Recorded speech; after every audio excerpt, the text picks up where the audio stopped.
Listen close. Despite the great beast's strength, anything could go wrong. Leave us drowning at the bottom of the waves. Or swimming in the middle of the Starfall Sea, waiting for something to snap us up. Now, place the Dying Star Stone on the pedestal to activate it.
You place the Dying Star Stone in its spot on the navigation pedestal. It sparkles with power. If we stay on the surface, not only will the Shadow Queen's forces be able to find us, but we'll be shredded by the Maelstrom. Get ready to dive. Use the altimeter to signal the great beast to submerge. You touch the altimeter and imagine yourself going down. Down, down into the deep.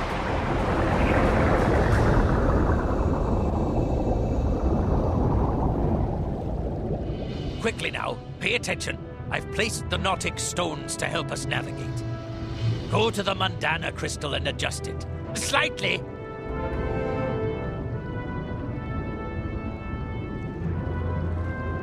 You adjust the Mundana crystal as best you can, under the captain's rapid-fire commands.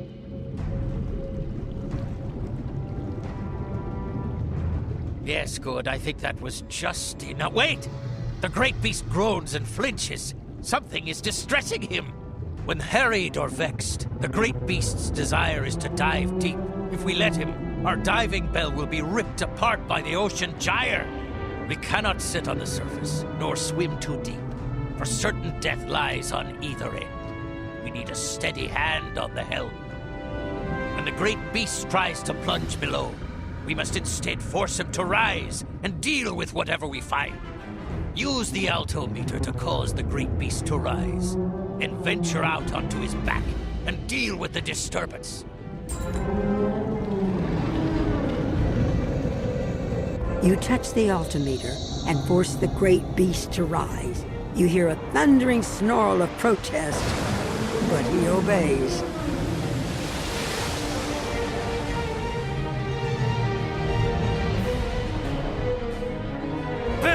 It's true!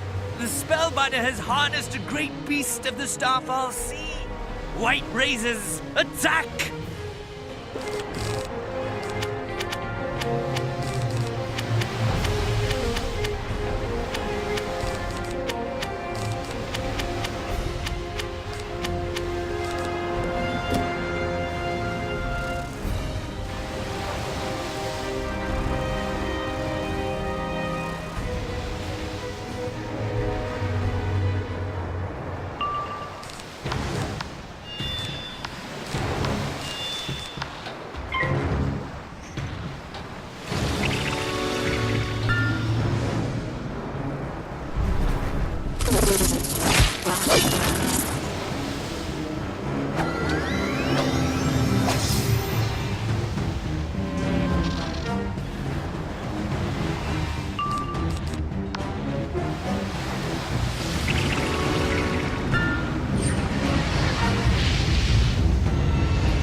razors! Flee! Buzz!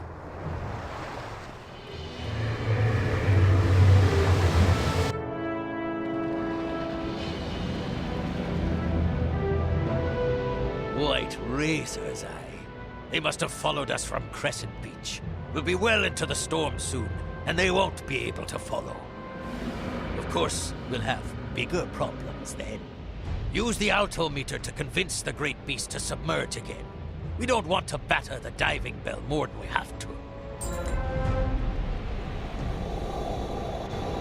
You use the altimeter, guiding the great beast to swim below the surface again. I need you to check the Oceana crystal. It keeps the diving bell safe. And also examine the Atala stone. It measures the great beast's fear and passions. You inspect the Oceana crystal and turn it just slightly to improve its resonance. The Atala stone purrs in time to the rumblings of the great beast. But then suddenly it flickers and sparks. Blast and tarnation! Something in the water is bothering the beast, nipping at his fins. Rise up, use the altimeter and break the surface. Let's draw these bedeviling vermin up with us, where we can deal with them proper. You guide the great beast into a swift rise with the altimeter. It's a thrill to have such power under your command. Once again, the path outside is open. Time to chase off the vermin.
Whirligigs, spiteful things. They prey on smaller fish, but they'll try to take a nip out of anything that passes their way. Me guess is the Shadow Queen riled them up. Good work driving them off. That's the edge of the maelstrom we're entering. Time to send the great beast below again, so we don't get torn asunder.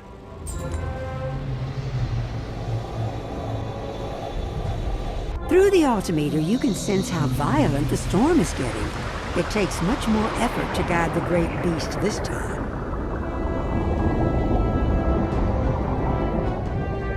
Keep an eye on the Mondana and Oceana crystals, and keep them in harmony. And don't take your eyes off the Rasatala stone, nor the Mahatala stone, else the great beast may decide to devour us himself.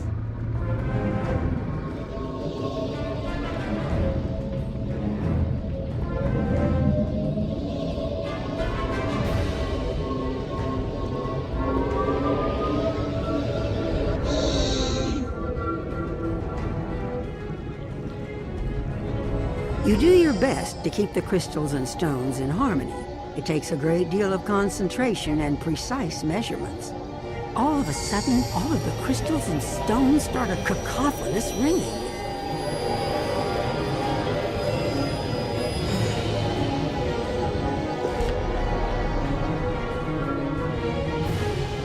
Egads, I was afraid of this! The deep spawn that dwell beneath the maelstrom are rising against us! Deep spawn are vile terrors. Whether the Shadow Queen sent them, or they are just hungry doesn't matter much. They are hideous and cruel, and could tear chunks out of the great beast himself if you don't stop them. Raise us up and get ready to fight amongst the storm. Head out and drive off the deep spawn, or we'll never make it!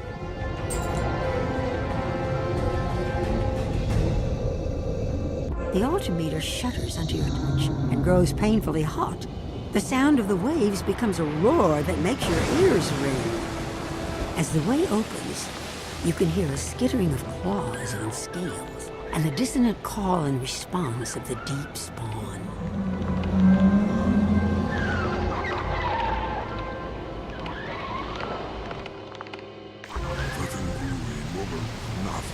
Morgens, Shog, Waka, Nadel, Versagen!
is not dead, which can eternal lie.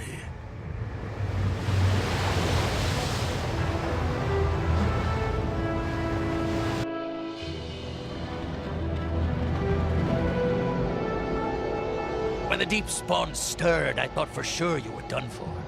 I guess something is looking out for you, Wizard. I hope the way is clear. We've seen near every kind of hateful thing that swims in the Starfall Sea. It was once a serene, becalmed ocean, until the Shadow Queen stirred it up and set it to roiling. Now let's finish this journey. Dive us down!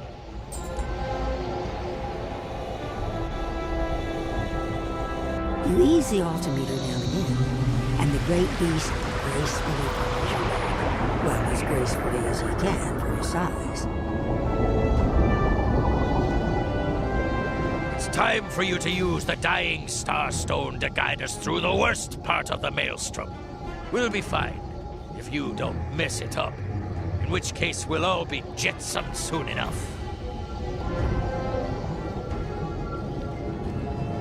You focus your will to a razor-sharp point, and use that to read the mystical aura of the Dying Starstone. It pulls and spins, threatening to drag you into the Maelstrom. But you stay calm, and soon find yourself where you need to be.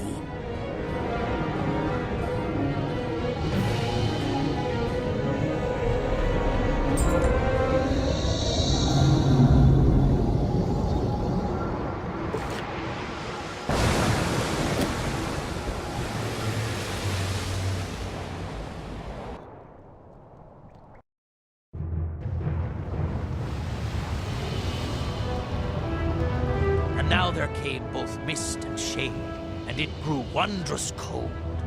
And shadows dark came floating by, as black as charcoal. The fair breeze blew, the white foam flew, the furrow followed free. We were the first that ever burst into that silent sea. Welcome to this star-blasted and shadow-cursed isle. Wizard, we may be the only living things to step upon this rubble in ages. I'm sure there are plenty of ghosts nearby. You seem to have a way with their kind. Look for a friendly shade.